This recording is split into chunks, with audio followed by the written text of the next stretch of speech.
The crystal lights of the Harborview Grand sparkled over elegant guests. Jada Brooks, 28, adjusted her simple black dress, feeling invisible as a hired sign language interpreter for the Harborview Children's Benefit in Portland. Then she saw a teenage girl alone behind a marble column, midnight blue dress perfect, eyes alert. Clara, Jada realized, was deaf. Excitement rippled as Ethan Cross, famed tech billionaire, entered to flashing cameras and eager donors. No one looked at the girl watching him with quiet longing. Jada crossed over. "Hi, I'm Jada. What's your name?" She signed. Clara, came the bright reply. "You know ASL?" "Yes. I interpret for hospitals, including one your father supports." "I'm just here to look pretty for photos," Clara signed bitterly. "Until then, want company that actually talks to you?" "God, yes.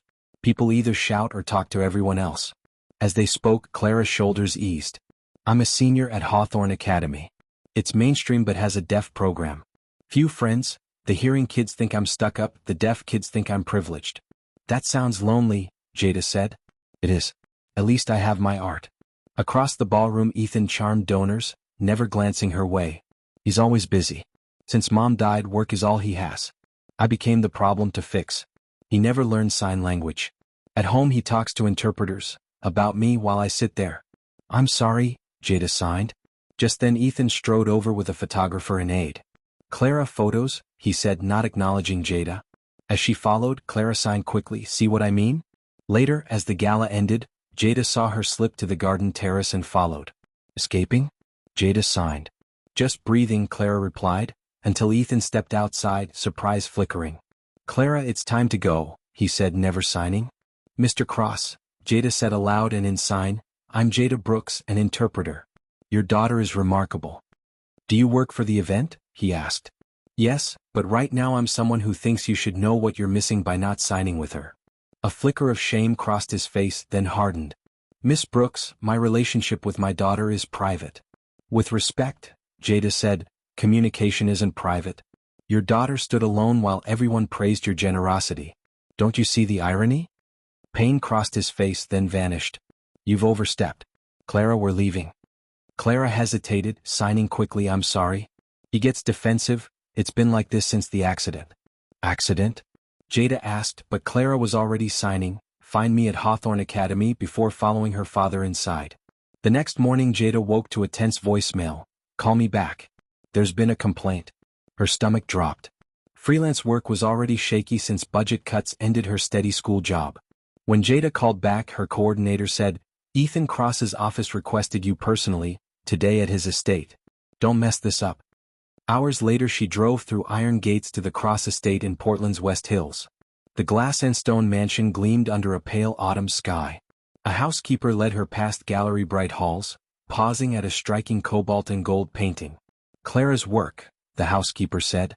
Inside a sleek office with sweeping city views, Ethan rose. "Miss Brooks, thank you for coming. Please sit." Jada braced for a reprimand. Instead he said, "I owe you an apology. Your words last night were blunt but not wrong. I failed my daughter." He explained that Clara lost her hearing in the same crash that killed Celeste, his wife. "I spent 2 years chasing cures, avoiding my own inadequacy," he admitted, showing a photo of their happier past. "Celeste believed in every form of communication. After the accident I sold her piano and silenced our house. I thought I was protecting Clara, maybe just myself." Jada's view of him shifted. "Why ask me here? I want to hire you directly, to teach me to sign. Twice weekly or more. I should have learned years ago." "Why now?" Jada asked.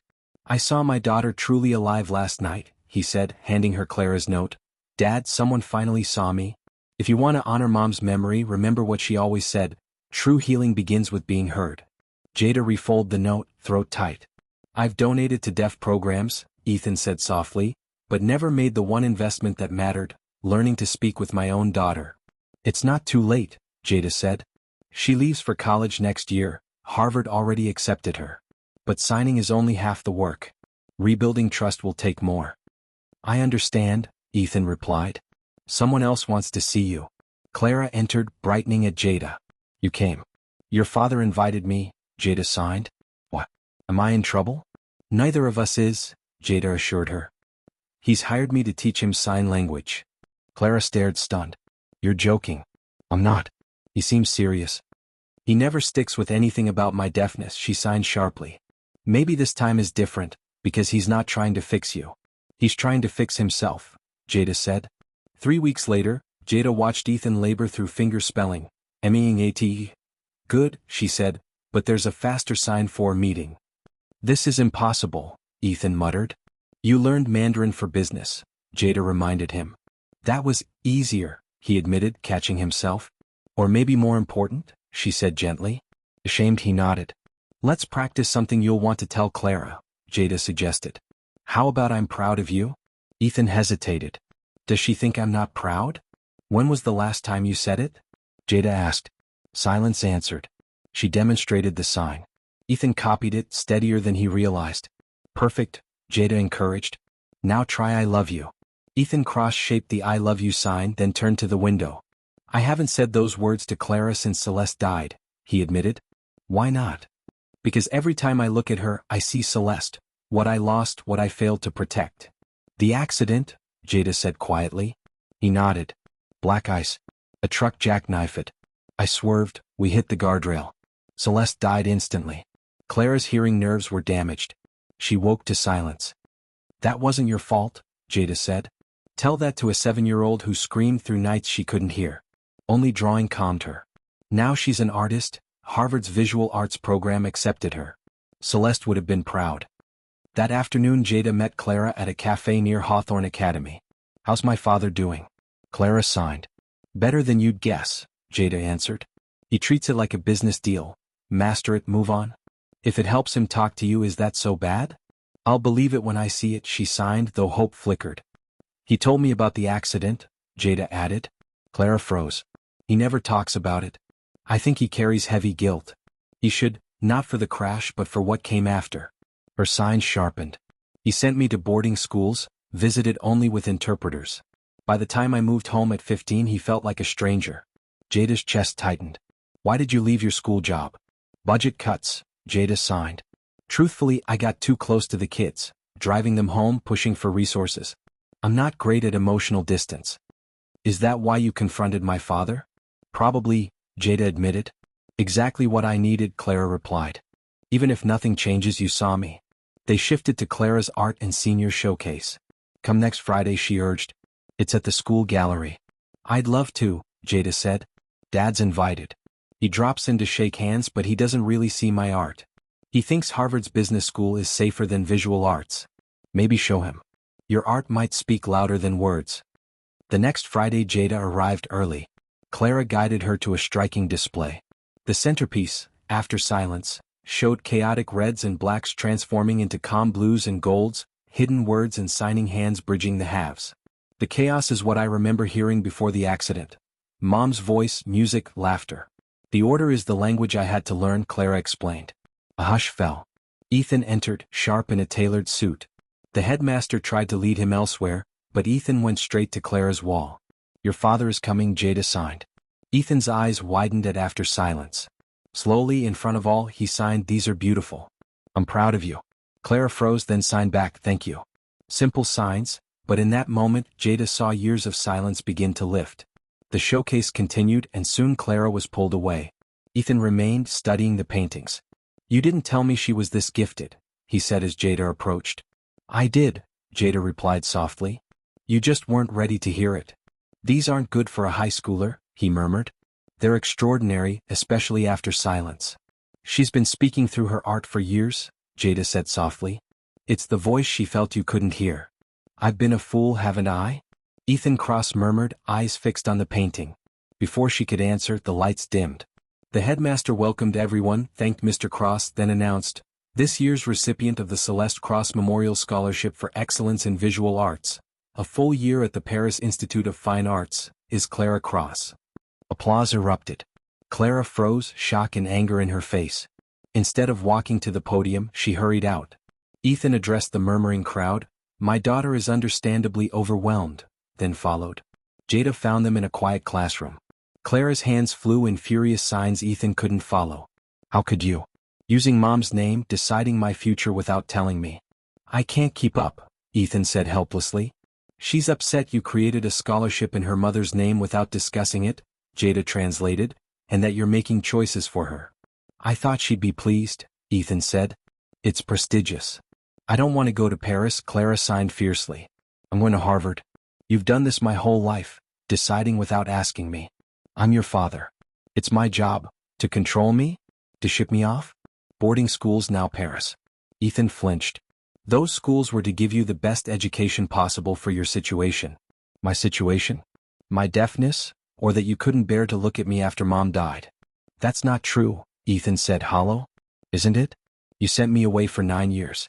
You came with interpreters and fake smiles, then vanished. Do you know what that felt like? 7 years old, deaf, my mother gone, and then lose my father too? I was trying to protect you, Ethan said, breaking. I thought those schools could give you what I couldn't. What couldn't you give me? Understanding? I couldn't understand your pain, he admitted. Each time you tried and I failed, it felt like losing you again. So instead of learning to talk with me, you sent me away and threw money at it. I know how it looks. I didn't send you away because I didn't want you. I was terrified of failing you worse by keeping you with me. Broken after Celeste died, drowning in guilt, I convinced myself professionals could give you what I couldn't. I needed my father, Clara signed through tears. Not specialists, just you. I didn't know how to be what you needed. You didn't try, she signed, anger softening to grief. You're right, he said. I took the coward's way out. And when you came home we were strangers. I didn't know how to bridge the gap. Is that why you're learning to sign now? To bridge it? Yes, he answered simply. Silence hung heavy. The scholarship, did you really create it for Mom? Yes. She believed art heals wounds nothing else can. She would be proud of your gift. But why Paris? Why now? I saw your Harvard letter and realized you'd soon be gone. I thought if you were in Paris, I'd have 1 more year to learn how to talk to you. Clara's expression softened. Dad, I wasn't planning to disappear after high school. I wouldn't have blamed you if you had, he said quietly. Understanding flickered between them. I don't want to go to Paris, she signed gently. Harvard is my dream. Then Harvard it is, Ethan said. The scholarship can help another student. Maybe we could go to Paris together someday. Mom always wanted that. Emotion filled Ethan's eyes. I'd like that very much. Slowly Ethan cross-signed, I'm sorry I failed you. I love you, Clara. Tears filled Clara's eyes as she stepped forward and hugged him fiercely. Ethan held her just as tightly, eyes closed. Over her shoulder he mouthed thank you to Jada, who slipped quietly from the room, leaving them the privacy they longed for. 6 months later, Jada sat among proud families at Hawthorne Academy's graduation. As valedictorian, Clara delivered her speech in sign language while an interpreter voiced it. In a world that prizes what can be heard, she signed, I've learned that the deepest conversations happen in silence, in art, in gestures of love beyond words. My journey from silence to expression was shaped by 2 people. My mother, who showed me music exists even for those who can't hear, and my father, who proved love needs no sound to be real. Ethan watched from the front row, pride plain on his face. After the ceremony, Clara signed excitedly, we have something to show you. Ethan displayed photos of a bright studio filled with easels and paints. We turn the East Wing into Clara's art studio, for when she's home from Harvard. And there's more, Clara added. Tell her, Dad. Ethan smiled. We've created the Celeste Cross Foundation for Deaf Education and the Arts, funding art therapy, sign language programs, and scholarships. Every staff member will learn ASL, no exceptions. That's wonderful, Jada said. Ethan signed along, his movements far more fluid than before. And we'd like you as program director if you're interested. Who better? Clara signed. You taught us that real communication means truly seeing one another. Looking at the gifted young artist and the father who had finally learned love's quiet language, Jada knew her answer. I'd be honored, she said, signing and speaking the words that began a new chapter for them all.